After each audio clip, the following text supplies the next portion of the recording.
Good evening everyone. So today we will discuss about the employee relationship. So what is employee relationship? So employee relationship is understanding employee relation in sports is essential for fostering and positive work environment. Okay. So meaning to say is a significantly impacts of organization. And yung employee relationship is more on focus in success. Okay?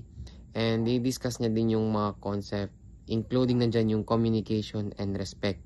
That's one of the example or aim to create a foundation effectively for the employee relation.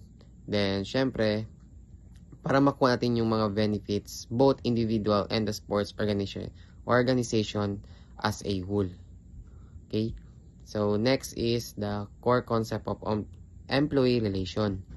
So, employee relations are essential in sports, emphasizing respect and fairness and communication when organization prioritize positive interaction.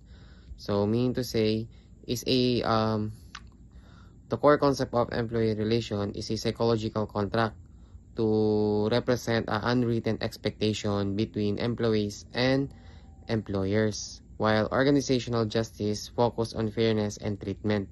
Together, they create a supportive environment and promote success in sports organization. Yun po siya. So, next is the psychological contract. Okay? So, what is psychological contract?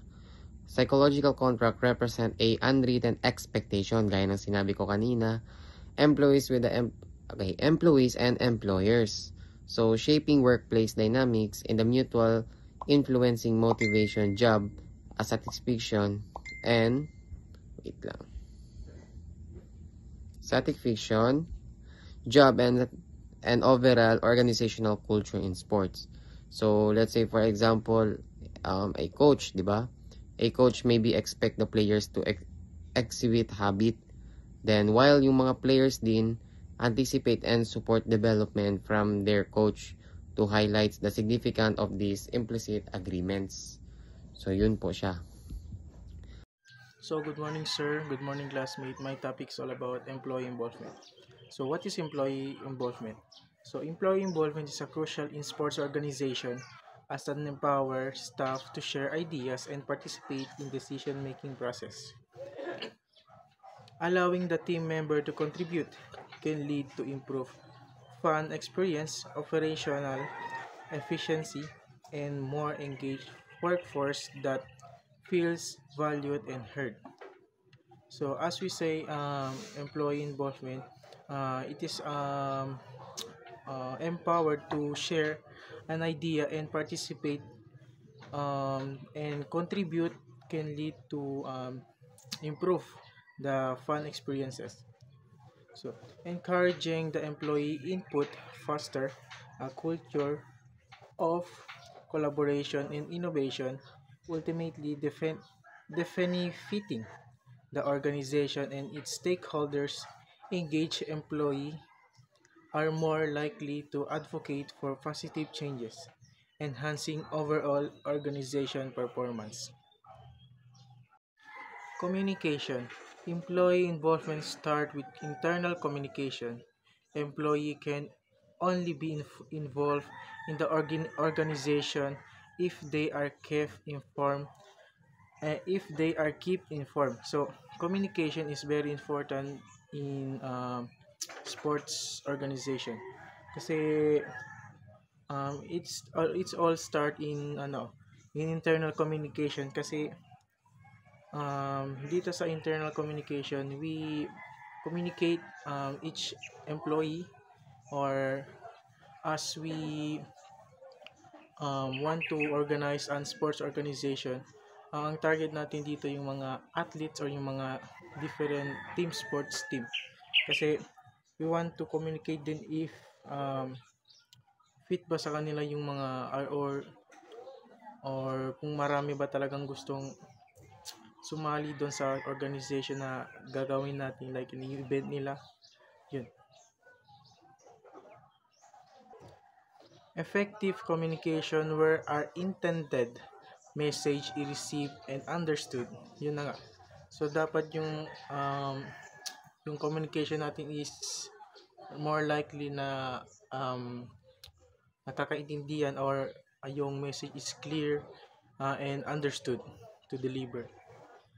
So, keep employees informed such as things as the organization, mission, and objectives, organizational and HR policies, expectation for evaluation of performance, and changes in strategic direction. So, yun. Yun lang yung communication. So, next is participation. So, participation is a specific form of employee involvement which includes the direct involvement and individual in decision relating to their immediate work organization and indirect involvement in decision making. So kanina doon sa communication, it talks about the communication with employee. Dito sa participation, it's talk about the decision making.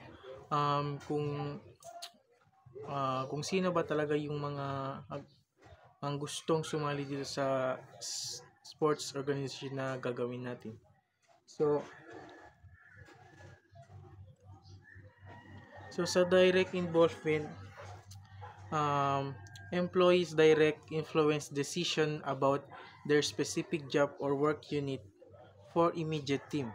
Example, it is involved the workflow for a project, choosing the tools they use, or deciding of the shift rotation within their small team.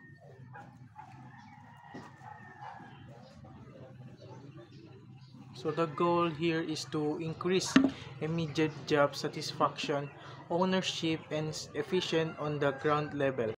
So next is the trade union. So trade unions play a crucial role in protecting employee rights with sports organization. They negotiate pay, working conditions, and benefits, ensuring that athletes and staff have a voice in important discussion. So here's a trade union. It talks about the association of work form to protect and to promote their common interest and welfare.